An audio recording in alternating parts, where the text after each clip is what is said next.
uzi serata ngo nyuma ya Kayikwamba na Judith ngo burya Kisekedi ntiyabitinyuka gufata icyemezo adaciye mu nguti. Nibakunze ukuntu yasezereye ngirene bireke mani numuraha kare kandi unazanye imikino yakurya burya.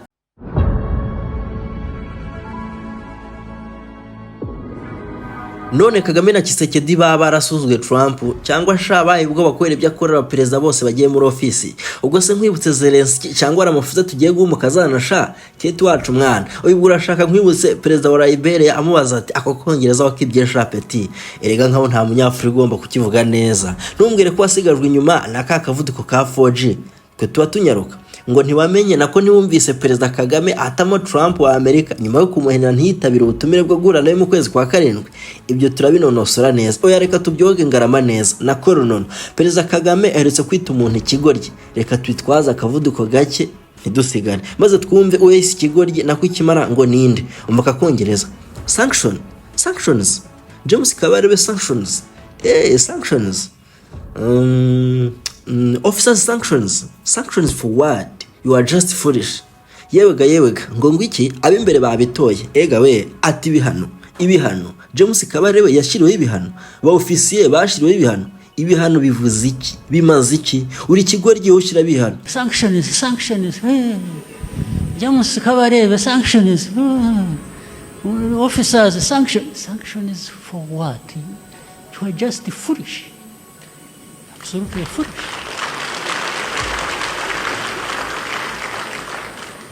Ibihano James Kabarebe yashiriwe ibihano ba officier bashiriwe ibihano bivuze iki bimaze iki uri kigoryi ushira bihano. Waba wifuza kwiga cyangwa gukorera mu mahanga KT Travel Agency yakuzana ibisubizo by'ibibazo bibazaga. Niba ushaka kwiga hanze aya ni amahirwe adakwiye kugucika. Full scholarships wiga byose ubyifirwa cyangwa se partial scholarships mu nka Espagne, Ubutaliyani, Malta, Ubufaransa, Ubushinwa na Malaysia. Aho se KTA ifitanye imikoranire ya hafi na kaminuza ziri kuri standard buri wese yifuza. Niba ushaka akazi kandi KTA igufasha kubona akazi mu nka Qatar, Malta, Czech Republic ndetse na Canada. Rubitine kuko ibyo byose bikorwa vuba neza kandi mu buryo bwizewe. KT ifite abakozi babyigiye kandi babizobereye bagane gusa aricyo bagukorera nuko kwakirana na yombi ubundi bakagufasha kugera ku nzozi waho zurota. Hamagara cyangwa wereza ubutumwa kuri izi nimero wanabasura bakorera Kimironko kuri Simba Supermarket. KTA wayisanga kandi ku mbuga nkoranyambaga zose nka Instagram n'izindi. Ngaho rero nakubwira iki dukurikirane ubundi dore tugwa updates ku mahirwe mashi hamwe na KT Travel Agency. Reka inzozi zawe zibimpamo. Kabanze nkwibutse ko ibyo bivuze mu byumweru 3 bishize mu mango wo kwibohora. Sasa ikigoryi wakimenye cyangwa no ugenda nka ritiki zamuka shironge barimbaga mwana aho nitugorana iniji mu bwonko naho nge wumva ndi empereur ikuwe. Hari mu kwezi kwa kabiri itariki 2025 ubwo BBC yandikaga iti leta ya Amerika yafatiye ibihano James Kabarebe na Kanyuka cikirongo gitukura kuri Amerika. Noneho ubwo ndizera bamaze kumenya aho ikigoryi giherereye. None harya ninde ufata ibihano nk'ibyo ni meya oyibwo ni gitifu bireke mani ubwo wasanga ari mutwara sibo. Sawa ikimara wakimenye ntitugorane kandi kurundi ruhande cyabitama kubanza nawe akomeje kunoza neza impamvu zimugira nk'ikibwa ndagira nte atime muretse we icyambere ndahindura abandi bose muri guverinoma apana sumirwa Judith ministri w'intebe wanjye wa mbere ku mubumbe mbese umwe ufatwa nka Yashu ya Maria umubyeyi mutagatifu wa Yezu n'uwanyunye ntarimo muharamusaba kubasabira ntananyeganyege. Ibi n'abanyonzi babizanye warange ntimunyitera amabuye ako karakambere. Kisekedi rwose akomeje kuzonga u Rwanda ati mureke ibindi byose mubanze mwemere ko u Rwanda rufatanyije na mama 23 bakoze genocide kandi mu byemere nk'isi yose. Ugira ngo saravuga ibya kera rega nabivuga si kera yavuze omanjwe nakiyo mbwirwa rohameye ku itariki 2 z'uku kwa Kanama 2025. Iyo genocide avuga ko yakorewe muri Burasirazuba bwa Kongo ikozwe n'u Rwanda rubinyujije muri mama 23. Aratsindagira cyane ati icyo mutarashiraho tiki mwemeza ibyo amasezerano yanyu ashobora kubangamirwa nakati tuzayafata nk'ibindi bipapuro byose bishyirwa muri pubere.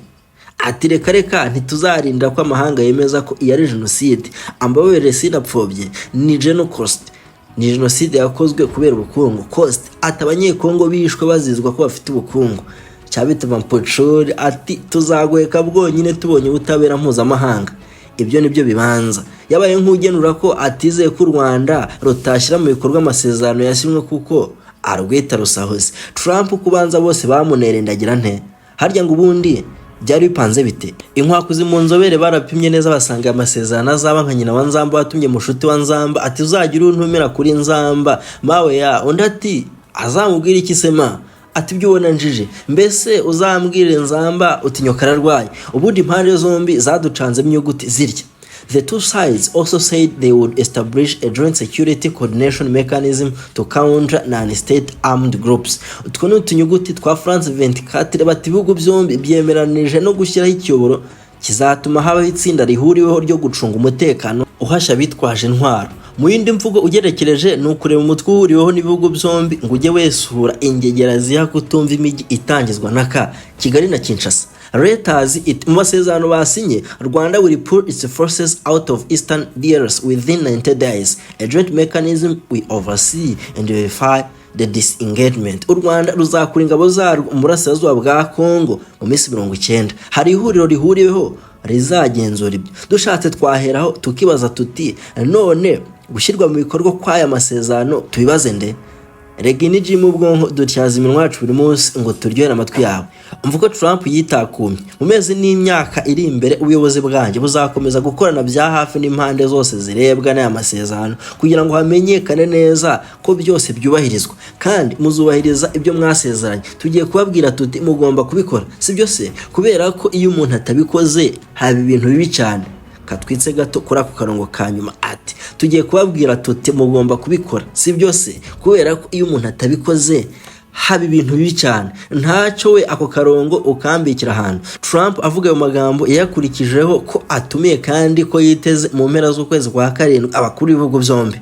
Donald Trump had stated that the presidents of Democratic Republic of Congo Felix Kisekedi and Rwanda Paul Kagame would be visiting Washington in the coming weeks to finalize the peace agreement that was initiated earlier in the month. BBC bati President Trump yavuze ko abakuru b'ibihugu bya Repubulika ya Demokarasi ya Congo Felix Kisekedi n'u Rwanda Paul Kagame bategerejwe muri Washington mu byumweru bizaza gusoza ubwumvikane bushimangirwa mu masezerano.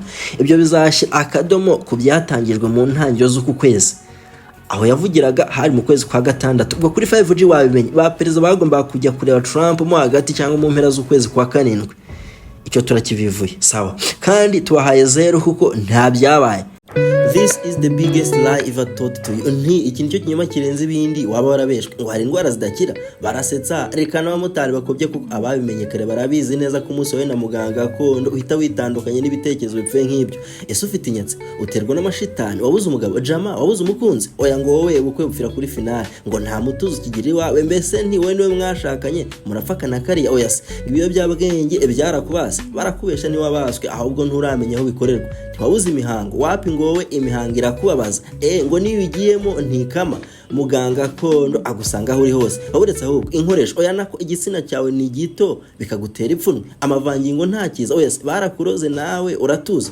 Uretse n'ibihuherano amahembe na nyabingi ubwe ntiyongera kugutinyuka. Waruzi n'ikindi gutsirika no gukongora inyatsi na karande nibyo bintu bimworohera. Ikibwa arakigarura. Ikirenze kandi agufasha kubona akazi. Ninde wakubeshye ko bisaba ibyamirenge ku ntenye ngo ugire amagara mazima? Umwijima wakuzonze, diabete na amibi kuza turaso ku mubiri ntigukereze. Harya ninde bahu ihutesha kuri 5G numwe rukumbi mu Rwanda kandi burya kumugana minga no gusigasira amagara yawe. Nibavuga ubuzima gakondo bushingiye ku bimera ukwiye kumva muganga gakondo ukora mu mujyi wa Musanze. Singore kandi ni meritayari ni ibyo kuburi hanze nabyo si ikibazo kuko DHL yazigiye. None se ahubwo uretse ko bakubeshe ko iyo ndwara idakira nawe ukabyemera rata umenye ko kugana muganga gakondo ari ukubaho byuzuye. Until next time. Ubwo kumvuduko wa Jim ubwonko turibacishemo tayari. Tunyaruke sasa inkuru ya Al Jazeera wicire byagana hasi urasanga mizi nyuguti zikubihira cyangwa zikagucanga. Asked about the lack of progress on operations against the FDLR and withdrawal of Rwandan soldiers. Ati abajijwe ku ntambwe imaze guterwa kuguhasha FDLR no kuvana ingabo z'u Rwanda muri Kongo. Bwerose umwe Trump yashinze imibane ya Amerika na Afrika by'umwihariko iki kibazo yibajije niba yamira cyangwa yacira. Apfa kuyacira atya. Buero said there was no timeline for that. If you look at the chronology of what we've been able to do since April, it's been extensive and it's been very much on the point and very much in line with our aspirations. So it's not off track in any way. Ati reka da ibya FDLR cyangwa u Rwanda gukura ingabo zarwo muri Kongo ntibyari biri muri plan nako ku murongo ngendabikorwa. Ati witegereje ibikorwa twagomba gukora uko bikurikirana byari bikomeye kandi birenze, byatuvunnye intugu kandi byari byinshi binagoye kubishyira mu murongo umwe ujyanye n'ibyo twifuzaga.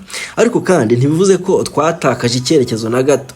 Natwe tuti reka yego icaze wenda katwumva baturema agatima mu gake. DW y'Abadage iti on August 1st 2025 officials from Rwanda and DRC held the first meeting on the newly formed Joint Oversight Committee hosted in Washington with support of the African Union, the US, Qatar and Togo. Ku itariki ya mbere Kanama 2025 abahagarariye u Rwanda na Leta ya Demokarasi ya Kongo bahuriye mu nama y'agashami kemejwe nk'akazakurikirana ishyirwa mu bikorwa ry'amasezerano. Ni inama yabereye muri Washington bigizwemo uruhare na Afurika Yunze Ubumwe, Amerika, Qatar na Togo. Hari abaji bandi batureye batireka da muri iyo nama ahubwo hatuwe abachairpersoni bazakurira iyo komite. Bisigura ko akanama deja katari gahari ahubwo aribwo karemwe ejo bundi. Turibaza duti baciye amazi Trump u Rwanda sera oya kandi byo si iby'u Rwanda. Mawe ya u Rwanda nyuma yo gucisha y'amasezerano mu badepite bagatora 100%. Inkuru y'igihe yo ku itariki nye Kanama 2025 ivuga iryo Sena y'u Rwanda yemeje burundu amasezerano y'amahoro hagati y'u Rwanda na Leta ya Demokarasi ya Kongo. Ariko nduhungire agasigarana akantu k'ingononwa atireka ndabizi aba nabajangweri cyane. Umvuka yabidodadoza nadashirwa mu bikorwa bizaba bibabaje, ariko kubyerekeye umutekano w'u Rwanda ruzakomeza rwirinde ingamba z'ubwirinzi zizagumaho kugeza igihe ashiriwe mu bikorwa. Hambere hose nk'ubwo Kongo ubwo amasezerano yari akimara gusinwa ngo yo nta kintu yari yiteguye gukora u Rwanda rutarakura uburyo bw'ubwirinzi rwashizeho. Iniji mu bwonko duricyaza iminwa yacu rimose ngo turyohere amatwi yawe. Kisekedi no wadesape akanaga senenge kagezweho man bacabitama ayinya bati nibwe mubanza Kongo ntiyari yiteguye guhasha FDLR u Rwanda rudakwiye ikiswe ubwirinzi.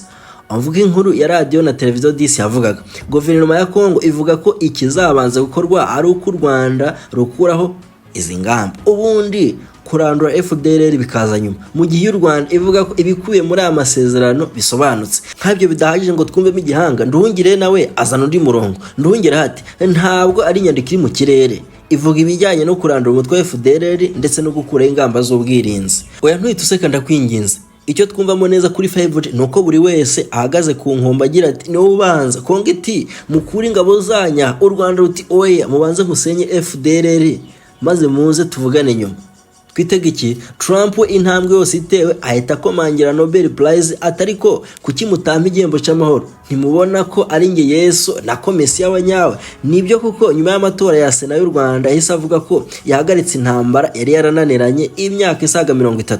None sabwo wirengaje ibitamo bya Kisekedi rata ntukunda ko ari muremure kandi agira urwiro ryoshye ngo gwiki ngo nta mugabo murimo uri umugore wese bereke man ngo kugira ngo ahime kandi abaze Kagame agomba atanga umurengera w'imiliyoni muri Barcelona nawe yambare visit DRC arasetsa serata ngo nyuma ya Kayikwamba na Judith ngo burya Kisekedi ntiyabitinyuka gufata icyemezo adaciye mu nguti. None se ahubwo uretse kuba Kagame buri mezi atafungura igikorwa remezo cyangwa kirukana umuntu rata mukunda iki kindi cyatara no ngo gwiki ngo kunda taye ya fresh wapi mana n'agasatsi ke ni neza cyane bereke man akunda imikino wapi ngo akiri umwana nta mahirwe yagize ahagije yo gukina imikino, niyo mpamvu ashora mu binini cyane ngo ntiwakunze ukuntu yasezereye ngirene bereke man ni umurahakare kandi unazanye imikino yakurya burya.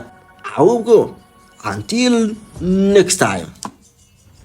No, uyu mugani utayigiye ngo kanyene katagurutse ni kamenyo bweze. Oyas hari umunyarwanda kirota kujya mu ndege se, reka ibyo birasanzwe man. Inzozi yezweho no kugura kugiye mu kazi mu myaka 2 ukagura ibanza, mu myaka 3 gusa ukubaka ibizu ugereze. Bireke jama dore ko dirizo korwa ku muvuduko wa 5G. Kimo Agents iragufasha kujya muri Qatar niba ufite akazi, iragufasha kubona visa n'icyumbamo mu gihe utegereje ID yawe y'akazi. Niba uragashaka ahumura Kimo Agents nta kindi zoberemo nko gufasha abantu kubona akazi muri Qatar. Kusabwa ibintu bikenda bigirane, urasabwa passport yawe, 7 kino uzi gukora neza. Bireke man ntubikinemo ubu security ubarista ubukiri n'abihembo rufite rutubutse kunshimira ubyihoreye uzishimira ubwawe ko utarabitinzemo. Ahubwo rata bataragutanga ca kuri imwe muri izi nimero maze ibyarenzo zibimpamo neza mu kanya nkako kumira.